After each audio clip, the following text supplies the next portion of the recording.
अपने पति सूरज सास रुक्मणी के साथ रहा करती थी।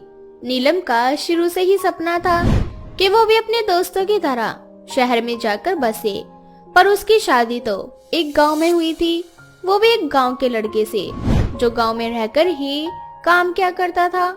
ऐसे ही एक दिन सूरज, मैं क्या सोच रही थी कि आप शहर जाकर नौकरी करो।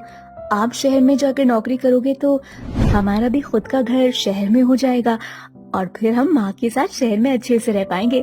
हमारे पास भी शहर की सारी चीजें होंगी। गांव में इतनी अच्छी अपॉर्चुनिटी नहीं है, जिस वजह से आपको कोई ढंग का काम नहीं मिल रहा, और आज भी हम वहीं के वहीं हैं। नीलम, शहर में कुछ नहीं रखा है। शहर सिर्फ एक चकाचौंध भरी दुनिया है जिसकी चकाचौंध में इंसान गुम हो जाता है, और मैं अपनी मिट्टी से दूर नहीं होना चाहता।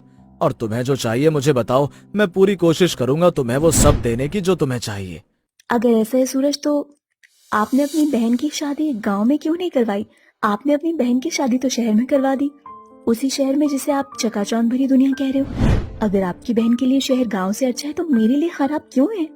नीलम, वो मेरी बहन रुबीना की किस्मत थी, इसलिए ना चाहकर भी उसकी शादी शहर में हुई और वो आज शहर में खुशहाल जिंदगी जी रही है। और ये तुम्हारी किस्मत है कि तुम्हारी शादी गांव में रहने वाले लड़के से हुई। अब मुझे इस बारे में कोई बात नहीं करनी है, इसलिए मुझे काम पर जाने दो। ऑफिस के लिए लेट हो रहा हूँ। पर सूरज, नीलम बेचारी बोलती ही रह जाती है और सूरज वहाँ से चला जाता है। अब ऐसे ही कुछ दिन बीत जाते हैं और जब भी नीलम अपनी फ्रेंड से वीडियो कॉल पर बात करती तो उसे बड़ा ही गंदा लगता, ये कहते हुए कि वो आज भी गांव में है जहां किसी भी तरह की कोई फैसिलिटीज नहीं है।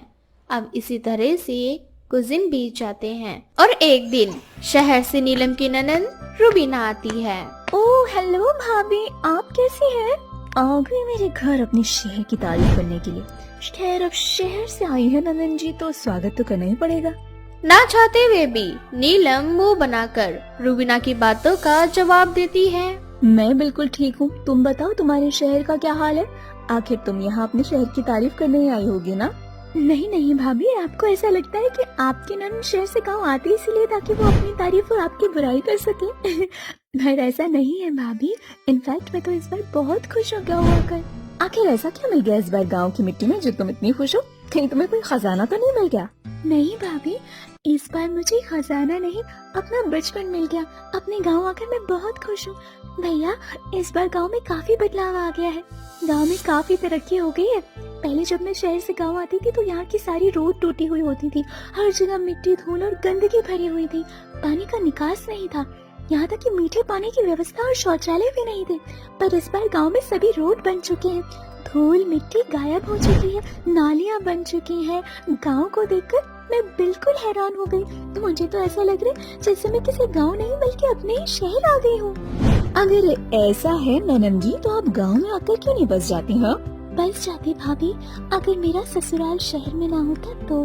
ये सब तो एक बहाना है ननन जी। नीलम के तीखे बोल सुनकर सूरज नीलम को आंख दिखाता है और नीलम चुप हो जाती है, जिसके बाद रुबीना अपने शहर की तारीफें करना शुरू कर देती है। और इसी बीच सूरज नीलम से कहता है, नीलम, मैं देख रहा हूँ जब से रुबीना शहर से आई है तुम बस उससे बात ही कर रही हो और मैं चुपचाप तुम दोनों की बातें सुन रहा हूँ।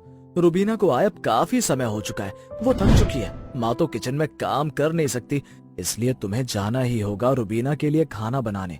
तो अब जल्दी से कुछ बना लो, आखिर शहर से तुम्हारी ननद आ जा रही है और वैसे भी तुम शहर की इतनी नॉलेज लेकर बैठी हो, ये सब रुबीना की ही देन है।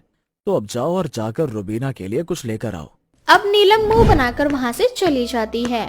उनके जाने के बाद रुक्मणी रुबीना को गले से लगाती है और उससे कहती है, मैं नहीं जानती थी रुबीना कि तेरा शहर कितना बड़ा और सुंदर है। मैं बस इतना जानती थी कि मेरी बेटी शहर में बहुत खुश है और जहाँ मेरे बच्चे खुश रहेंगे उनकी खुशी देखकर तो मुझे बहुत खुशी मिलेगी। माँ, अगर ऐसी बात है तो आप और भैया भाभी को लेकर शहर क्यों नहीं आ जाती? आप लोग वहीं सेटल हो जाइए। भैया, गांव में आपके काम की वो वैल्यू नहीं है जो शहर में है। भाभी मुझसे भले ही जलती हो और मैं भाभी से, पर मैं भी चाहती हूँ कि आप लोग शहर में आकर बसे। और भाभी का कहना कुछ भी गलत नहीं है। हर इंसान चाहता है भैया कि वो तरक्की करे और आगे बढ़े। नीलम के जाने के बाद रुक्मणी खुद अपने भैया और माँ को समझाती है कि वो शहर आ जाए, और जब ये बात नीलम सुनती है तो उसे अपनी गलती का एहसास होता है। मैं रुबीना से कितना जल्दी रही, और वो जब भी शहर से गांव आई तो मैंने यही चाहा कि वो 1-2 दिन के अंदर चली जाए ताकि मेरे सामने शहर की तारीफ ना करे। पर मुझे क्या पता था कि रुबीना यहाँ पर हर बार आकर सूरज को समझाती है। मुझसे बहुत बड़ी गलती हो गई। अब मैं अपनी गलती को जरूर सुधारूंगी और जब भी रुबीना आएगी उसका दिल से स्वागत करूंगी।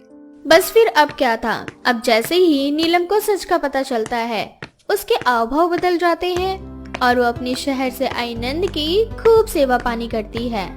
ये सब देखकर रुबीना भी अपनी भाभी से बहुत खुश होती है और जाते जाते नीलम के सामने अपने माँ और भाई से कहती है, माँ, भैया, भाभी, इस बार आप जरूर शहर आने की सोचना। मैं आप तीनों का इंतजार करूंगी और मैं सच में चाहती हूँ कि मेरा मायका शहर में आए ताकि मैं भी अपने मायके वालों से जब चाहे मिल सकूं। अच्छा भैया, मैं चलती हूँ। इस तरह से रुबीना शहर चली जाती है। रुबीना के जाने के बाद नीलम सूरज से बात करती है और इस बार सूरज भी मना नहीं कर पाता। अच्छा ठीक है नीलम, हम चलेंगे, पर उससे पहले मैं अकेले शहर जाऊंगा। जब शहर में मेरी नौकरी लग जाएगी और हमारे रहने का बंदोबस्त हो जाएगा तब मैं गांव आकर तुम्हें और माँ को अपने साथ ले जाऊंगा। इतने दिनों तक तुम्हें माँ का अच्छे से ख्याल रखना होगा। बेटा तू उसकी चिंता मत कर, जब बहू नाराज रहती है ना तब भी वो मेरा बहुत अच्छे से ध्यान रखती है, और जब तू नहीं रहेगा तब भी मुझे उम्मीद है कि वो मेरा अच्छे से ख्याल रखेगी। अब सूरज शहर के लिए चला जाता है और सूरज के जाने के बाद नीलम अपनी सास का ख्याल अपनी माँ से भी ज्यादा रखती है।